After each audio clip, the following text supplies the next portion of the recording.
So, Christine, who are we canceling today? Nothing. Nothing, What? Kate. What? I know. We have a somewhat uplifting episode of Cancel Me Daddy today. This is unprecedented. We have never canceled nothing before. In the entire history of the show? Not once. Incredible. This is a first. Hey everyone, I'm Caitlin Burns. And I'm Christine Grimaldi. And you're listening to Cancel Me Daddy, the show where we take a closer look at all the panic around cancel culture. with thoughtful analysis. And verbal shitposting. Christine, how you doing? I think we're both dragging ass this week, Kate. Yeah, we literally got on the call today and we both talked about how tired we were. So let's hurry up and get this intro over with, shall we? Listen, everyone, it's a beautiful day outside. It really is, yeah. No, I was going to say I'm really excited because I ticked off one of those bucket list achievements this week. What did you do? I made an appearance on the War on Cars podcast. Excellent. And it was really fun. What did you talk about? So we talked about my flytrap piece from a couple weeks ago where, I was trying to answer the question, why are so many trans people into urban planning? Trans on trains? Trans on trains, exactly, yeah. If that merch doesn't sell out, I don't know what will. I think that Teespring is having supply problems because nothing is in stock over there right now. And it's freaking me out. And we were supposed to launch a Cancel Me Daddy merch shop on this episode, and it's not going to happen now. It's coming, everyone. Yes, it's very, very close. And also, something else that's coming up.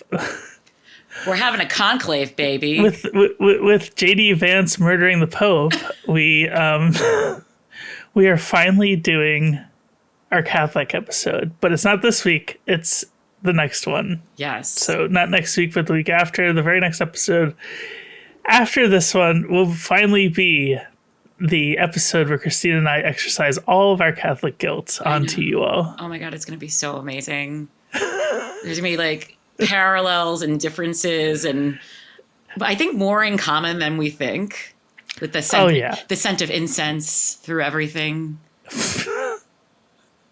We should burn some incense for this episode. I think. Might. Did you see that meme where it's fuck, marry, kill, and it's it's a couch and it's his wife and it's the Pope? That was so good. Yeah, the just gifts keep on giving. Anyway, we have a very exciting episode this week. Something a little different this time. We, I think, have a fairly uplifting episode. We have Lex McMenamin from Teen Vogue, and we're going to talk about how their cover issue with Vivian Jenna Wilson went. That is, she's better known as Elon Musk's trans daughter, but that is also a problematic term for reasons we will get into. So let's get into the interview. Yeah, it's a really stellar example of coverage, and we hope you enjoy it today. Christine, I'm so excited about our guest. We have Lex McMenamin, news and politics editor at Teen Vogue, who is just constantly killing it with their coverage just all the time. Lex, thanks for coming on the show.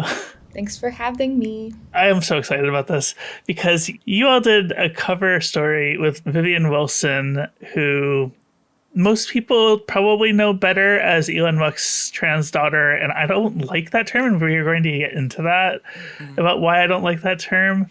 But I saw on social media the other day that you put out, if any podcasts wanted to get sort of the inside story of how that came together, to reach out. And I was like, yeah, this is a Cancel Me Daddy episode all on its own. Mm-hmm. So I'm curious, how did that all come together? Yeah, so it was wild. I guess a TLDR version of this for listeners who maybe are not obsessively following what 20-year-olds are doing on social media, which I actually think is good and normal, and you shouldn't be doing that unless you are someone with teen in the title of your job that gets paid to do it. So right-wingers, maybe chill out. Anyways, but last summer, Vivian sort of like emerged into public consciousness in part because of the fact that Elon Musk went on a Jordan Peterson podcast last year and referred to Vivian as his dead son, killed by the woke mind virus, which in 2022, Vivian had filed name change paperwork, and within that paperwork had said that she had no intention of staying connected with her father in any way, shape, or form. We know now from Vivian that they have been estranged basically since 2020, which is when she came out as trans. So last summer, when that podcast happened and the media became very fixated on Vivian as a character, obviously given that Elon around that time was endorsing Trump, it was around when Biden dropped out, it was a very fever pitch moment for the 2024 election. The fact that she responded to him in a series of thread posts, really just kind of whooping him verbally, got people really excited. But what people don't know is that, Vivian, because she's estranged from her father, is not a corporate media girly. The average Teen Vogue cover is with a model who has a PR team and has relationships with their parents who might also be established celebrities or politicians or whatever. Vivian is just one person, college student, managing her own Instagram account where she is bombarded by journalists truly all the time. Right. She doesn't have a spokesperson, and she's not her father's spokesperson either. And she's certainly not her father's spokesperson. Part of the, germination of how the story came together was last summer. We were all just very wow, 20-something girl talking her shit on social media with lefty politics and a very good sense of humor sounds exactly like a Teen Vogue person to us. And so we were trying to get in touch with her over social media. My friend Ella Yerman, who is a journalist, also has her own political commentary show called Going Down, which you can find on YouTube, had been reaching out to Vivian because Vivian had followed her on Instagram because Ella is also a comedian and does a lot of very funny trans comedy. And Vivian did not respond the first two times Ella reached out because that wasn't about Teen Vogue. It was to come on Ella's show. And then Ella and I were just chatting and I was like, man, we really want to get in, figure out how to get in touch with this girl. And Ella was like, oh, well, that's Oomphy, one of my followers.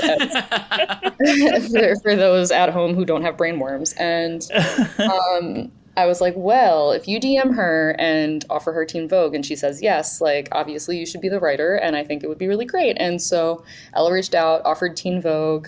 Vivian heard photo shoot correctly. And so last November, the three of us got on Zoom and began the process of planning what ultimately became a cover story with a photo shoot in Japan, which none of us went to Japan to do the shoot. So we were doing it in a 14-hour time difference, with Vivian's first photo shoot. This is her second ever interview. She did one interview with NBC News last July when the Jordan Peterson thing happened. And so this was really her first time, getting to control the narrative of how she was presented as opposed to it being in the context of something that was ultimately a report about her dad, kind of that framing of Elon Musk's trans daughter, bashes back. And to be clear, that NBC piece was really well done and very respectful. But at the same time, because that was the context of how Vivian was being talked about in the media, it felt really important to us that we take a step back from that and be well, you are a fascinating person in your own right with a lot to say. And she is an aspiring model. And if Teen Vogue has historically done anything, even before we were known for Comrade Teen Vogue, it was definitely, introduce new models to the fashion world. So it just kind of felt once she was down, even though it took 6 months or whatever, it felt just the right thing to keep moving on.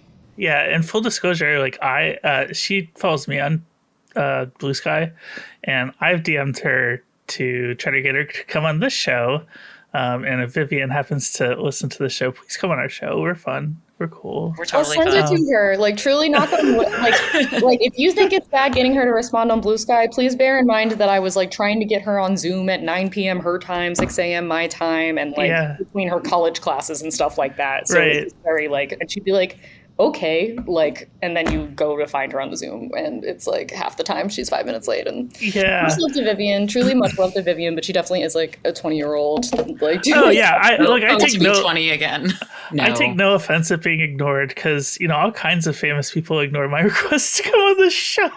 She's working her way through the many, many requests. I think it is a right time now that, frankly, I think Teen Vogue did a good enough of a job with this profile that she's like going to be a little less afraid of friendly media moving forward. One thing I wanted to ask about is that, she is estranged from her father, and that's how people know of her. And we've seen this before with other sort of famous trans people as well, right? So I remember first coming across this with Danica Rome, and she ran for the Virginia House of Delegates, and all of the headlines were a trans candidate, trying to become the first ever trans representative. And it was never Danica Rome, it was always trans candidate. And then we saw it again with Sarah McBride, although I think she had a little bit more name recognition than maybe Danica did when she made her run, but it was, trans candidate trying to become the first. And then you see it with, Laverne Cox, she's the trans actress. And I think you even see it with me. Well, maybe not so much nowadays because I feel like there's more trans journalists out there who are prominent, but my screen name was Transcribe for the longest time. So I'm kind of curious to hear your perspective on how she is trying to break out from being known as that, especially given, the relationship that she has, or doesn't have, I should say, with the owner of Twitter. And by the way, I will say it is always ethically okay to dead name Twitter, and that is the only exception. I agree. 110%. In fact, I'm sure dead naming is actually encouraged on Twitter. So I am only following the guidelines set by Elon Musk. To your point, every aspect of this story took forever to figure out how to pull together. Headlines were no exception to that, and our headline as it stands right now is Vivian Wilson on being Elon's estranged daughter, anti-trans politics and dunking on the right or something like that. And so we very intentionally were we are not going to say Elon Musk's trans daughter or Vivian on being the trans XYZ. We felt it was very important to not in any way, shape, or form lead with that, especially because we knew that, like you said, the aggregation of our story, of which this story was written about extremely widely, from the New York Times to people really responded really intensely to the cover story.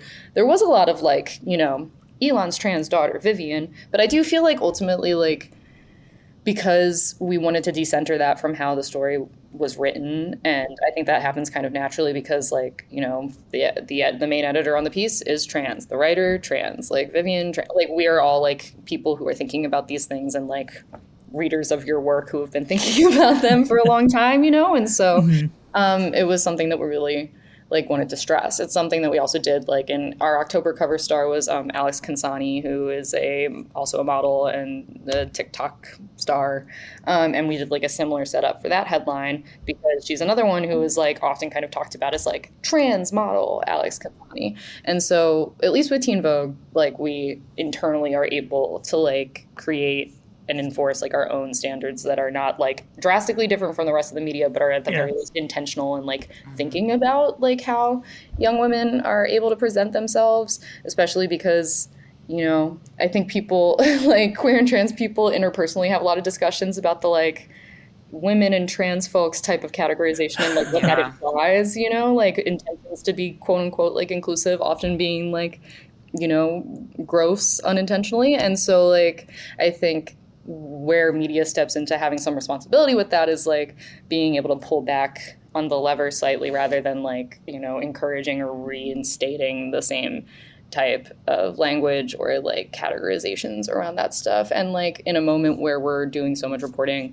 on anti-trans politics, which is a huge part of my beat, it is the least we can do when it does feel that putting a young person out in front is opening them up to vulnerability and no longer being able to dictate the terms of how they're talked about. And to be fair, Vivian is really proud of being trans and loves talking about being a trans woman, and it's not like we wanted to like in any way dampen that as part of the narrative, but like you're saying, Katelyn, we just didn't want her to like have her first like big swing out the gate to be like, you know, already adhering to like a sort of tokenization that is going to happen regardless, probably. As a editor at a news outlet, though, like, how do you balance the fact that that is what she is known for? Because if you wrote an article about Vivian Wilson and you never mentioned anything about why people might have heard of her before, I would think as a journalist, it would be difficult to convey why her story matters, right? So, like, I guess this is more of a meta question about journalism, but like, how do you find that balance between like not being overly exploitive of her family ties, but also like making sure that people understand who it is you're talking about?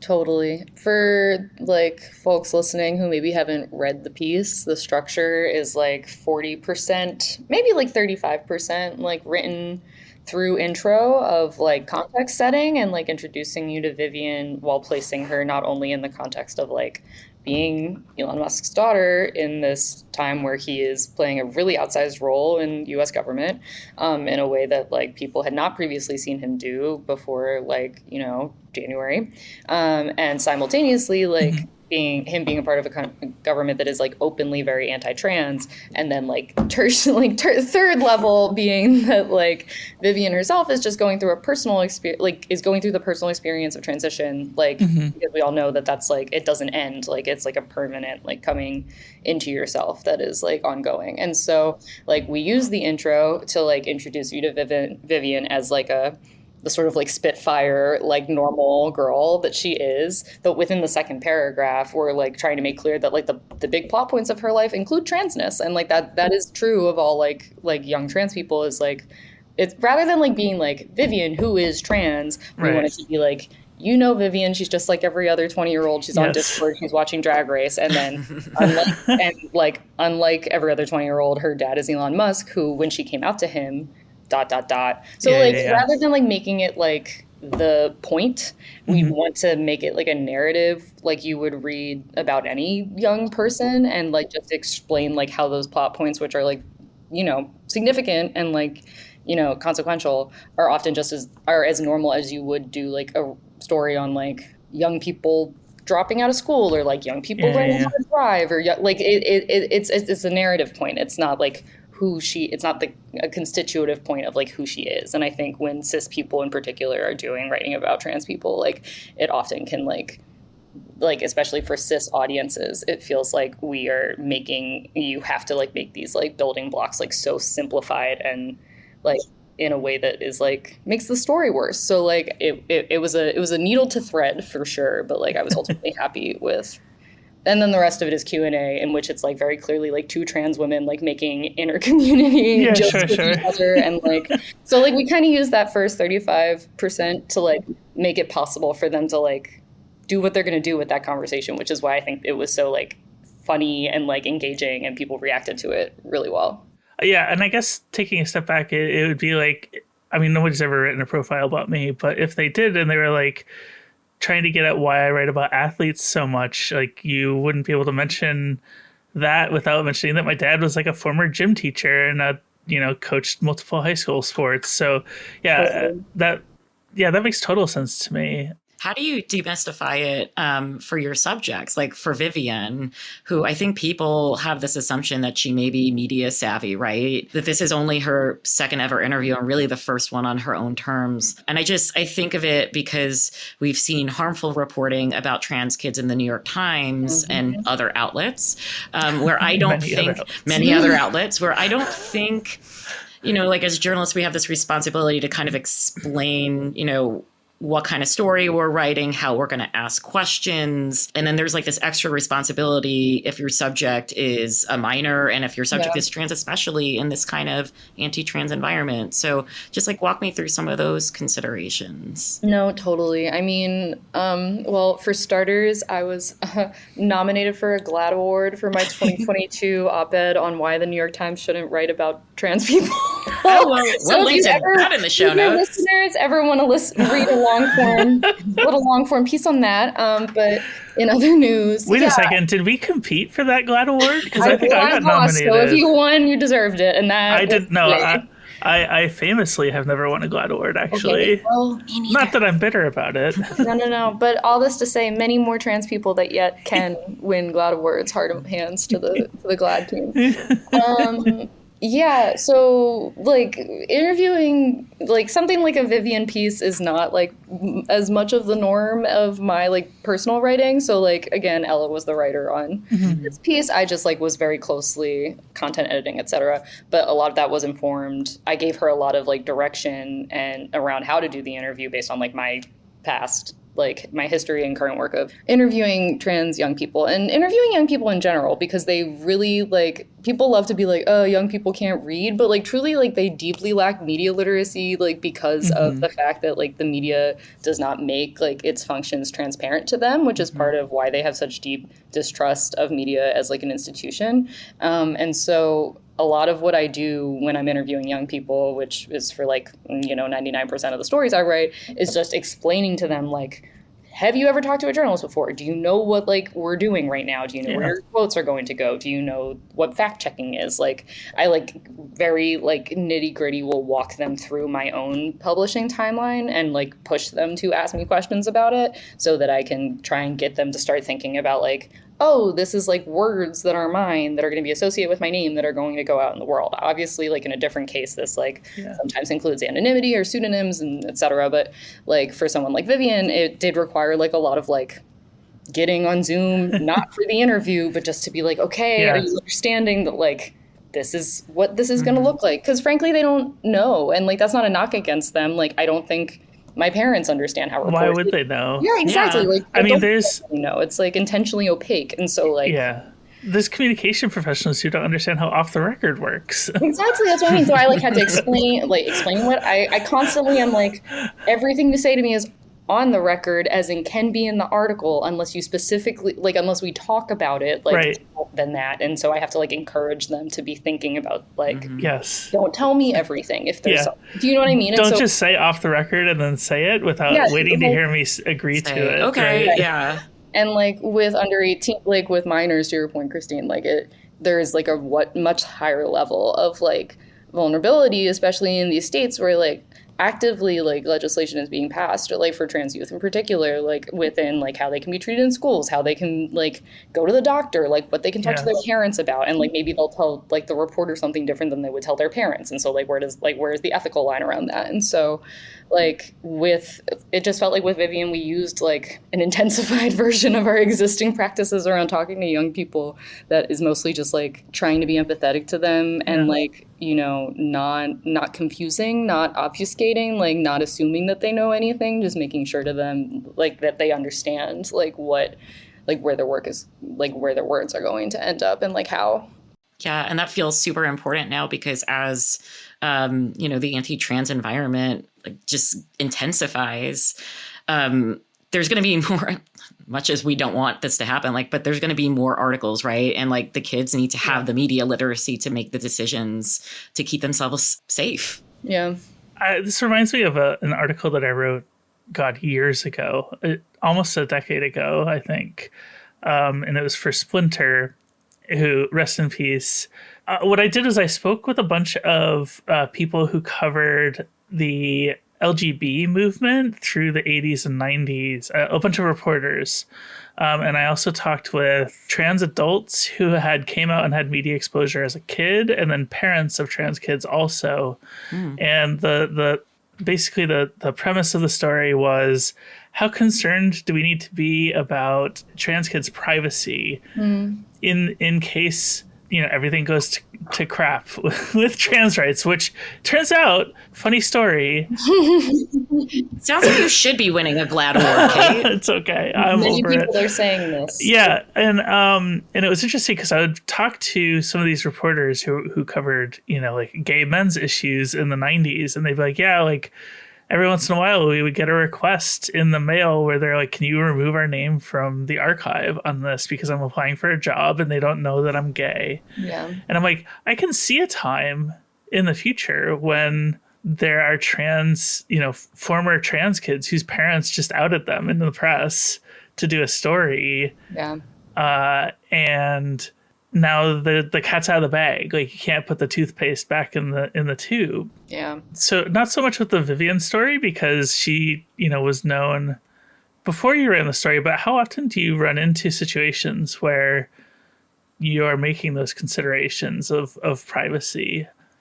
Yeah, I mean, like, if I'm interviewing trans young people, it's like every story, which like I'm trying to not do it like every month or anything, because like last year I reported a lot on over the last year I did a lot of reporting on the death of Next Benedict, and then I was covering Scrimeti in the winter, and like part of the privacy concern, frankly, is that like these young people have such like heartbreaking stuff to say that like you want to like balance between like giving them a platform and like also knowing that like they might go back and read that, like they might be like in a vulnerable place to share these things now with someone who has like an empathetic ear, but that might not necessarily be like the safest thing for them in the long run to like have that out in the open, which is again like why we like focus, like we're very like like rigorous but like intentional about offering anonymity and pseudonyms for this exact reason. Like,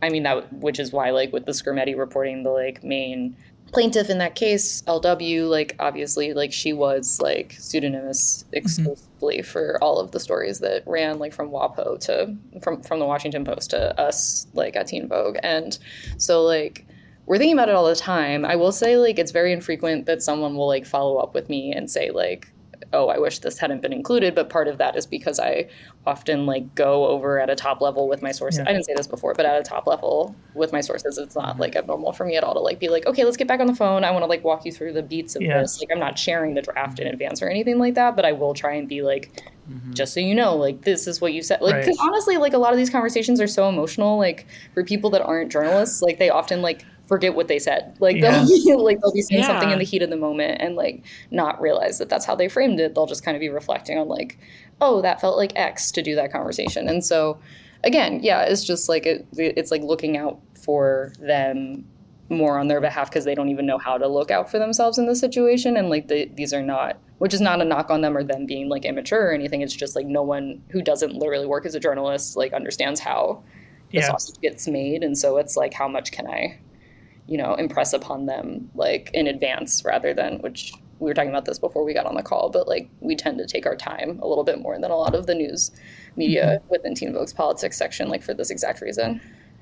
I remember I wrote a story a while back, years ago, again, it feels like I've been doing this forever. And I interviewed 3 families with trans kids, and 2 of them were pseudonymous. We made up like a first name for them, and the other one was the actual kid's name. And that was actually a requirement from my editor to run the story, is like they said you have to have at least one first name of a kid. And I was like, okay, I don't know why, but okay. What an odd request. And then like 5 or 6 years went by, and the mom reached out and was like, can we take my kid's name out of the piece? And I think, and I won't name the publication that I wrote this for, but they ended up saying no. And I don't think I've worked with that outlet since, because that made me really mad. Yeah. It's kind of switching gears a little bit, because that was a little bit too much of a downer for me today. Sorry. No, I walked myself into it. Are you kidding? Like Teen Vogue gets a lot of plaudits for how you all are covering this political moment. When I read your coverage, you're not afraid to pull punches or name things for what's actually happening. And I'm curious, like, A, how do you get away with that? And and B, like, why do you feel it's important to have coverage that way? Totally. I wasn't going to answer this question like this, but I am feeling the spirit is moving me, as they say in the Quaker tradition. You are on the record, by the way. I know. I'm me coming out as a Quaker in the middle of a podcast to justify sharing a personal anecdote. So I graduated from undergrad in 2017, and I knew I have like a Facebook post from my since nuked Facebook of me in senior year of college being like, Jezebel had written like, if you're surprised Teen Vogue is political, you haven't been paying attention, back in like fall of 2016. And I was like, yes, me, I'm going to work there someday. And like, so like, even at that time where I was like looking out upon like this media landscape as like someone who was a student organizer, somebody who like cared about repro, like someone who like was queer at like a pretty like anti-LGBTQ college, like I wanted news that felt like it reflected my reality because it was so difficult for me to find it. It also was like the heyday of the like that iteration of the quote unquote campus culture wars, where it was like people were saying that, you know, college students were ruining America because they didn't want Milo Yiannopoulos to come on campus, for example. And so there was like, I felt such a strong sense that like this industry I wanted to join, like had no real understanding of like the people I knew, like the organizers I knew, like the things that mattered to other young people like myself. And I could only kind of look at Teen Vogue and find that reflected there. And more like intentionally, like, or not intentionally, like what was actually happening behind the scenes is like there was like a very recent like, you know, development of the politics section that happened between like 2015 and 2016 under then EIC Elaine Multeroth that like really was like when the Trump administration began, the first Trump administration began, meant that section was like very securely positioned. The politics section was very securely positioned to move in this direction that we have continued like since then. And so I bring this up to say, you know, within that was the beginning onset of the Trump administration the first time. And I had never, you know, as a senior in college, that like was really like a like I hadn't been prepared for something like that. It didn't seem within like the overtime window of possibility to people that were my age group and like cared about social issues and, you know, at the time, like democracy or whatever. And so like, I think I actually feel like we were really ready when this, as far as anybody could be, when Trump 2 came around, because like people were not obsessed with us the first time that we were the way we are under the first Trump administration. Like the right-wing media apparatus was equally as functional. And like, certainly there are parts of mainstream media that like laugh at us or see us as like a punchline or whatever for the way that we do our work, which, you know, we're one of the only mainstream outlets I can think of that does have like fact checkers. Everything we run in the politics section goes through fact check. Like we are not just like, you know, brawny in our political approach, but also like very rigorous. Like I've used the word rigorous before, but like we care a lot about the rigor of our reporting. It's not that we want to be like just doing hot takes for the sake of it. Like we actually know what we're talking about, and then that enables us to be able to like have analysis and a point of view because we are well informed and we don't just like stick to what other people say is like the way of talking about something. So like in the case of anti-trans politics, like, you know, I am proud to work somewhere that like the whole time I've worked here as an out trans person has allowed me to be like, I think the coverage that the New York Times does like of trans politics is unethical, transphobic, and like actively harmful. And like I know that based on me listening to experts who, I know that from Trace Strangio, I know that from established people in the industry that like are already openly disagreeing with the Times. So it's not like I'm not reinventing the wheel to repeat the existing work of trans journalists such as Caitlin Burns and et cetera, to make me criticize the New York Times. No, never. Yeah, me neither.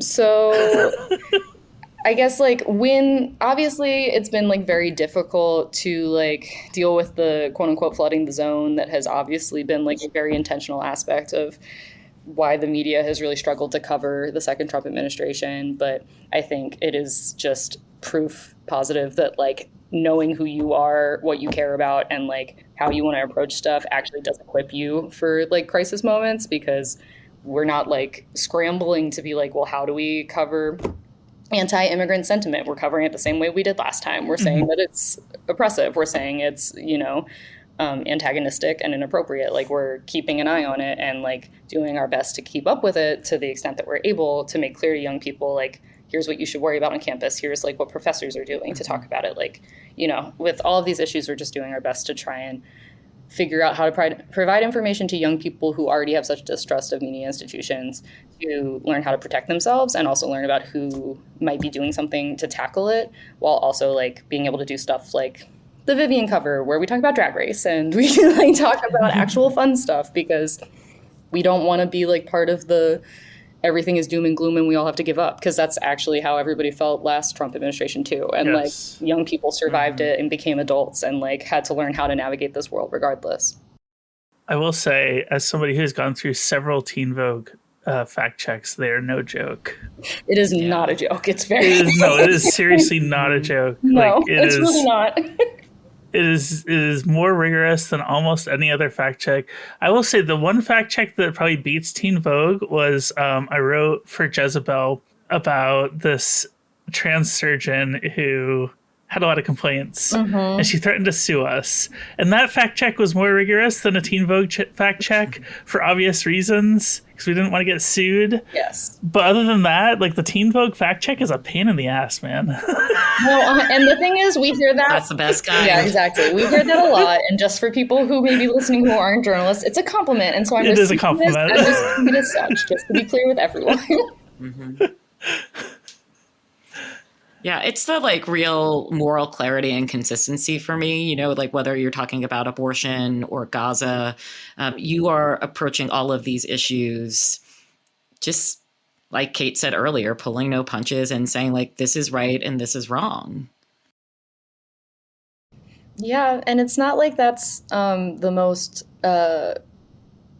Let me not get myself in trouble. But it's bolstered by facts too, right? Like this is not opinion reporting. Right. Yeah, and like, do I sometimes do opinion and commentary? Yes, because I'm very good at it, and also I happen to think I'm right. But I also like, you know, like people make a lot of assumptions about, and like it has a lot to do with like ageism and misogyny. Like people like love to ridicule like young women and like think that a publication that would be targeting young people and young women is automatically like comical. But like to what we just described, like one of the most, I constantly hear we have the most rigorous fact checking process that most journalists have gone through. Like I have my master's, like we are very like good journalists who know what we're talking about, who also just like aren't afraid to like be full people in the same way that we would want that for our readers. And though that might be like sort of different than like a lot of people approach it, like we're not reinventing the wheel, we're just like sticking to our guns, you know. That was a lot of mixed metaphors, I don't know, but it's okay. And I guess I should say, in the interest of full disclosure, I have also written a Teen Vogue cover story in the past. We were talking about this before we started recording. I wrote the June 2021 cover story with then Representative Marie Newman and her trans daughter, and it was a lot of fun, actually. Unfortunately, Rep Newman kind of got screwed by the redistricting in her state and didn't get reelected. Also by milquetoast Democrats. Yeah, I think she also had a scandal at some point that didn't really go away. So unfortunately, you know, never meet your heroes. Yeah. But I mean, it's also great that you're bringing that cover up, because it's like we have like I think something I felt really conscious of with this cover is like a lot of, with the whole like more trans people have come out since 2020 than ever before type like like talking point. Like I do think there's a lot of, especially young trans people, who don't think to look to us for coverage, because it is very atypical for there to be like a corporate media publication that like is regularly featuring trans people on the cover, paying trans writers to be the ones interviewing them, like having trans, like the Alex Consania shoot, the writer, the photographer, again, like all trans. So like I was really glad that this cover like reached as many people as it did, because like that means that it's more people that we can send back further in our archives, like to stuff like the cover you wrote with Marie and Evie Newman, because, or like covers we had in the late 2010s, because the way that like digital media is constantly crumbling means that like lots of people may not think to look for those things. Google means that it's harder to find them, but like I think there has to be something valuable about like continuously like being able to like, you know, compile more and more like in like thoughtful, intentional, like trans made art by trans people about trans people that I'm very glad that you are a part of.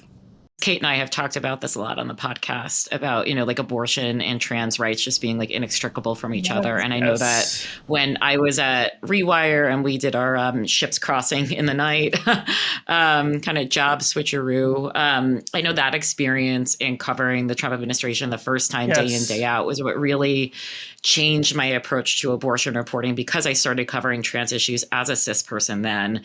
And I saw like how the departments then use the same language, the same rules, the same rulemaking process, and just like the same language to really dismantle people's ownership of their bodies. And so like that shifted how I did abortion coverage. And it also influences, you know, if and when I do cover trans issues, and I have, how I write about that too. Yeah. And like, I'm glad you brought that up too, because like, so much of my like talking to people about the Vivian story has been me being like, and my cis colleagues are slay, in a way that feels like so silly that I'm like recognizing my coworkers.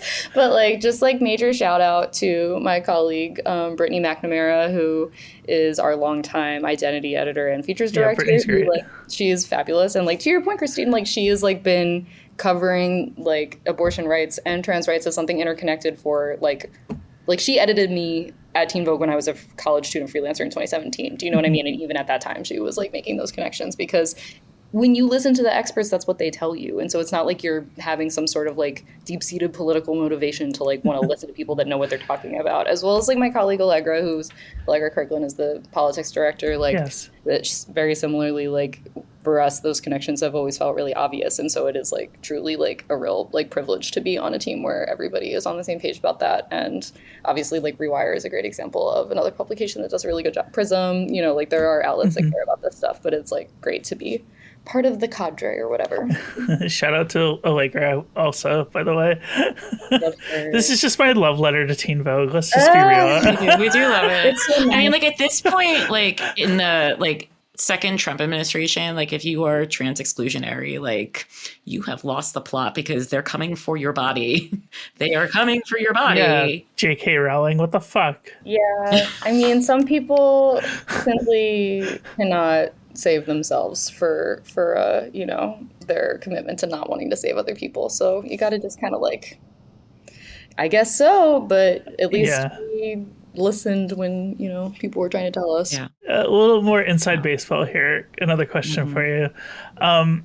So my primary experience with the first Trump administration, because they had the fire hose tactics back then, although not to this degree, I think, but somehow it sucks even more. It does suck even more. But my experience with the first Trump administration was one of just intense burnout. And, you know, I like to tell people that before there was an Aaron Reed covering every minute detail of the anti-trans movement, like I did that. Yeah. And then all of a sudden one day I woke up and I couldn't do it anymore. Yeah. And that's part of the reason why I switched from reporting to commentary writing, because it was an easier lift and I didn't have to follow necessarily the ins and outs of the everyday thing. I could take like a week and be like, okay, I can't, like my brain can't handle another thing. And I could come back and see what the story is in a week. So having said all that, like, I'm curious, like, how do you protect yourself against burnout now that we're in the second iteration of the Trump administration, and they're working at a much faster pace than they did back when I was covering it the first time around? Yeah, totally. I mean, and part of it is like, you know, I feel like we've brought up the like, haha, dying media industry like multiple times in this conversation, but like part of it is that we are actually in like a worse place in terms of like job availability, existence of outlets, like capacity within those outlets. Like there's just less of us who are actually getting paid to do this work. And like, again, like we're like trans people in particular, like extremely reliant on the work of independent journalists, like such as Aaron, such as, you know, like Evan Urquhart. Like there's like such a like dearth of like trans folks that are staff writers or on staff at full-time editing publications. And so that's in that specific category, like, but more broadly, that is true of all politics news pretty much. And so like, it is really tough. I think what I'll say is that like for trans stuff, I kind of hit burnout by the end of 2023. So like, I hit my wall like well in advance of Trump too, which was kind of a W because that meant that I really had to figure out my strategies for keeping it together before the election. Yes. Like part of it was like, you know, reporting on Florida really heavily in 2023 and like the Don't Say Gay bans, like all of the young people that have left that state because of any number of like academic repression, like, you know, policing, et cetera, that has happened there. And then last year I reported really closely on the student encampments and the student protest movement around Gaza and around Palestine. And similarly, like that was another place where the media just like totally fumbled the bag. And so like, I think the thing that I've really focused on in terms of avoiding burnout is like, again, for us, like we're not the AP, we're not CNN, like we can take pressure off ourselves to not, and we talked about search engine optimization earlier in this conversation, like we're never gonna be like beating out the Google algorithm for every single like 5 minutes after something happens on the Hill type news blog. So we're really trying to pivot away from that because it is part and parcel with, you know, what the Trump administration is banking on, which is why they're trying so aggressively to flood the zone again, is, you know, to make it impossible to keep up. So what we have really focused on doing here at Teen Vogue, and in a way that like I'm really appreciative of because it means that like I'm slightly less likely to be losing my mind, is we're just trying to make sure that we're like on top of the stories that we know are like no-brainer Teen Vogue, like we got to cover this, like things that have been happening with like the student deportations, for example, with Mahmoud Khalil. Like we didn't have something out the day after he was abducted, but within like 2 weeks, we ran this really excellent piece from one of our contributors, Anvi Bhutani, who interviewed a bunch of people within Colombia about who Mahmoud was, like as a student, as an organizer, like as a community member, as a husband. And so it means that like we're still able to prioritize like entering these stories that are extremely time sensitive and urgent, but still making sure that it's from like a Teen Vogue angle, and also like with the awareness that like anything we run on this stuff, especially in an environment like the Trump administration has created around not just journalism, but like public speech in general, is like thoroughly fact-checked, like legally vetted, et cetera, so that like our writers are protected, we're protected, and also means that like, you know, hopefully we're able to like provide more like reflective like ways in on this stuff rather than like the immediate knee-jerk, because a lot of people are going to be doing that already. And so it is like kind of freeing in that way. Again, also going to shout out the like figuring out ways, this is the third time I've said this on this call, to incorporate RuPaul's Drag Race into my content. Otherwise, I really am out of ideas for like maintaining joy or whatever. It's hard. So, Lex, thank you so much for coming on the show. And, you know, I want to be obviously sensitive of your time here, and we've had a great conversation. But how can our listeners keep up with you and your work? And what are you excited about with Teen Vogue coming up? Yay! Stuff I'm excited about with Teen Vogue coming up. I'll start there. We have like 1,000 things potentially in the works, of course, at all times. So like right now I'm trying to I'm thinking a lot about Pride coverage because I need us to do something happy for Pride. I don't know what the hell that's going to look like, especially given that World Pride is in DC this year. So I am like very curious about how all that's going to pan out. We're hopefully going to continue working with Vivian a little bit. So like hashtag stay tuned. And then what else? I mean, yeah, like lots of stuff to come, I think, on, you know, campus repression, because that has been, as we all know, like only intensifying, which is wild. If you had asked me a year ago, I didn't think it could get more, but here we are again. Yeah. And then also like another shout out to Allegra, because she's really kept up the drumbeat on a lot of like good coverage of like how young people are being impacted by like the Doge layoffs and cuts because of like all of these public service jobs that no longer exist that they were hoping to like graduate this year and start working at, you know? So just mentioning that to your listeners, because maybe y'all know some of those young folks who are like looking for coverage of that stuff. In terms of where you can find me / my work, teenvogue.com has no paywall, baby. Come hang out. And then I am on Bluesky, the much so dying Twitter and Instagram at LEXI McMenamin. I'm not spelling it for you guys because it's too many letters, but if you look up Lexi and then MC, you will eventually find me. It's a great Irish name. It sure is. It's like really funny because also like me and everyone before my generation has like a version of Mick, like different versions of Mick that I won't be like sharing for, safety reasons, but like truly Irish people did corner the market. It's pretty amazing. Mick last names. Good for them. All right, Lex, thank you so much. Yeah. Thank you. Thank you.